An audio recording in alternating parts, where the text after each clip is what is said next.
Buenos días, leones cramerianos, ¿cómo están?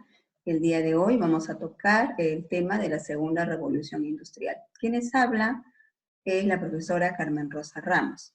Recordarán ustedes que en la clase pasada habíamos ya visto la primera revolución industrial y habíamos señalado que esa primera revolución industrial se había iniciado en el continente europeo, específicamente en el país de Europa, ¿no? La cual se va a convertir, por supuesto, en la primera potencia mundial. ¿Qué hizo que Inglaterra se convirtiera en el núcleo del desarrollo de la revolución industrial? Bueno, pues que Inglaterra había vivido cambios en el ámbito económico, en el ámbito político e inclusive en el ámbito social, ¿no? Hacia mediados del siglo XVII y ya en el siglo XVIII, pues habíamos comentado que la burguesía era una clase que no solamente era fuerte económicamente hablando, sino que también había logrado introducirse dentro del sistema de gobierno. ¿Es así? Entonces, desde ahí va a impulsar cambios que van a ser muy importantes, con lo cual va a generar, pues, el desarrollo industrial de su territorio. Pero, ¿qué es lo que va a suceder? Va a suceder pues que como consecuencia de la revolución industrial, como sabemos muy bien, se van a introducir máquinas en el proceso de la producción. ¿No es así? La primera industria desarrollada habrá de ser la industria textil. Y las materias primas que se van a requerir allá por el siglo XVIII y comienzo del siglo XIX, básicamente sería pues el algodón, la lana de oveja, al igual que también sería el carbón mineral, ¿no es así? Estamos hablando entonces de una etapa inicial de la revolución industrial que principalmente generó el cambio en el proceso de la producción, que de ser manual, que de ser artesanal, pasaría a convertirse en un proceso totalmente industrial y a gran escala, ¿no? El día de hoy vamos a hablar de la segunda revolución industrial. Esta segunda revolución industrial habría de producirse entre los años de 1870 hasta aproximadamente el año de 1914. 1914, como ustedes recordarán, será el año en el que se da inicio a lo que sería pues la Primera Guerra Mundial. Y en esta segunda oportunidad ya no va a ser solamente Inglaterra la nación pues que va a encaminarse por lo que vendría a ser el proceso de industrialización, sino también van a haber otras potencias, ¿no? Ahí tenemos a Alemania, tenemos a Francia, tenemos a los Estados Unidos y en el continente asiático vamos a tener pues a Japón. Japón va a vivir una era muy importante en su historia, conocida como la era Meiji. En español sería la era de la luz, a través de la cual esta nación que tenía un régimen imperial habría de impulsar su desarrollo en el ámbito educativo, en el ámbito técnico, lo cual habría de convertir en algunas décadas pues a Japón en una nación fuerte dentro del continente asiático, ¿no? Entonces vemos que poco a poco Inglaterra va a ir perdiendo su supremacía en el mundo. Pero una cosa que también nosotros tenemos que saber de la segunda revolución industrial es que debido a que van a haber más naciones que van a impulsar el desarrollo de las actividades industriales, se va a requerir de mayor volumen de materias primas. Europa, que era, digamos, el centro de la economía mundial en aquella época y era el continente que contenía al mayor número pues, de naciones industrializadas, modernas, digamos, no era suficientemente grande y tampoco no tenía la gran cantidad de materias primas que pudiesen satisfacer la demanda de sus industrias. Por esa misma razón, lo que va a ocurrir en la segunda revolución industrial es que se va a promover la política de la colonización. Las naciones europeas van a salir a otros continentes, como por ejemplo el continente africano, van a desplazarse hacia el continente asiático, van a hacer lo mismo también hacia el continente sudamericano y van a llevar a cabo conquistas, sometimiento de territorios e inclusive también van a promover guerras entre las repúblicas nacientes, como por ejemplo las de Sudamérica, para que tras esa guerra la economía de estos países esté tan debilitada y no les quede de otra pues que tengan que someterse a las decisiones de los continentes europeos. Ese, por ejemplo, muchachos, sería el caso de países como Chile, como Perú y como Bolivia, que se enfrascaron en la guerra con Chile a finales del siglo XIX. Tú debes saber que esta guerra está vinculada, se encuentra dentro del contexto del desarrollo de la revolución industrial. Y lo que permitió esta guerra, al final de cuentas, fue que así sea Chile quien haya ganado el conflicto, finalmente las naciones europeas como Inglaterra terminaron controlando los recursos naturales del territorio, ¿no? Entonces, aquí vemos que los europeos, en búsqueda de recursos naturales, se van a desplazar hacia otros territorios. Por eso decimos, pues, que la economía se va a desarrollar ya de forma mundial.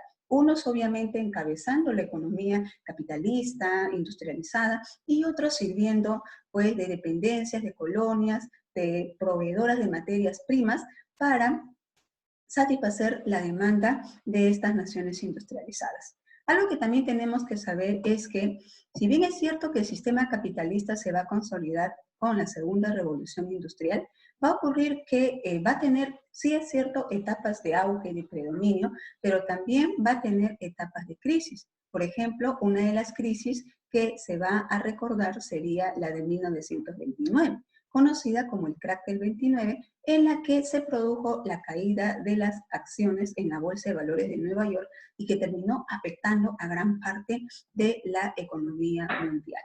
Veamos por aquí otras características de la revolución industrial en su segunda fase. Por ejemplo, si nos preguntaran a nosotros cuáles son las nuevas fuentes de energía que se van a requerir dentro de la segunda revolución industrial, vamos a ver pues que aquí encontraremos como fuente de energía al petróleo, al igual que también la electricidad. Entonces, el carbón, que había sido muy importante en la primera revolución industrial, va a terminar siendo desplazada. Entonces, sobre la base del petróleo y la electricidad, se van a impulsar también nuevos sectores industriales. Por ejemplo, la industria química va a crecer enormemente en aquella época. A través de la industria química se van a empezar, por ejemplo, a fabricar pues látex, se va a hacer uso de materias primas como el caucho, extraídas de Sudamérica principalmente, para poder elaborar, por ejemplo, los neumáticos de los automóviles. La industria del automóvil se va a impulsar a finales del siglo XIX y va a adquirir muchísima importancia a comienzos del siglo XX. Igualmente, la industria alimentaria también va a ser importante, ¿no? Ahí es donde aparecen los enlatados. Las comidas enlatadas van a ser muy utilizadas, sobre todo en contextos de conflictos bélicos, como por ejemplo sería el caso más adelante de la Primera y la Segunda Guerra Mundial. La nueva industria siderúrgica, el uso del níquel, el aluminio, el acero, por ejemplo, van a jugar un papel muy importante en esa época, ¿no? Entonces, los materiales que van a utilizarse dentro de la segunda fase van a ser pues materiales de mayor resistencia, como por ejemplo el acero, ¿no? Que supera obviamente en calidad a lo que vendría a ser el hierro, ¿no? Se van a dar aleaciones nuevas, como las que habíamos estado comentando, ¿no? Y también pues van a aparecer productos sintéticos, no solamente de utilidad para la población, sino que inclusive si hablamos nosotros de la agricultura, en aquella época la agricultura va a no solamente utilizar abonos naturales, sino que también empiezan a producirse abonos artificiales, ¿no? Como por ejemplo aquellos elaborados a base de salitre, que también era extraído de la región sudamericana, ¿no? Entonces aquí vemos que la segunda revolución industrial genera grandes y profundas transformaciones a nivel de la productividad, pero también a nivel de la forma como se van a organizar los grupos empresariales, ¿no? Por ejemplo, si nosotros hablamos de la organización de los empresarios, vamos a ver que ellos se van a empezar a concentrar, se van a empezar a unir muchas veces de forma desleal en el mercado, digamos, para de esa manera acaparar la producción, acaparar y también controlar la venta de ciertos productos. Cosa que hoy en día, en teoría, debería de estar prohibido, ¿no? Pero nosotros vemos pues como en nuestro país más del 80% de las cadenas de boticas y farmacias que existen están en manos de un solo grupo empresarial. ¿no? O sea, se ha monopolizado ese servicio y por esa razón, pues, existen muchísimos abusos cometidos por parte de ellos, sobre todo en esta época que nosotros estamos viviendo, ¿no? También tenemos que en aquella época se va a consolidar el sistema financiero, la banca se va a convertir en una herramienta útil, en una ayuda fundamental para los empresarios, para que de esta manera tengan liquidez, fluidez, ¿no? Y puedan seguir impulsando, pues, su actividad comercial, ¿no? Se constituyen sociedades anónimas, los trusts, por ejemplo, los holding y los cárteles, que son esas alianzas comerciales, empresariales que estábamos hablando, muy desleales, ¿no? Que terminaban monopolizando los productos tanto en el mercado nacional como también en el mercado internacional, ¿no?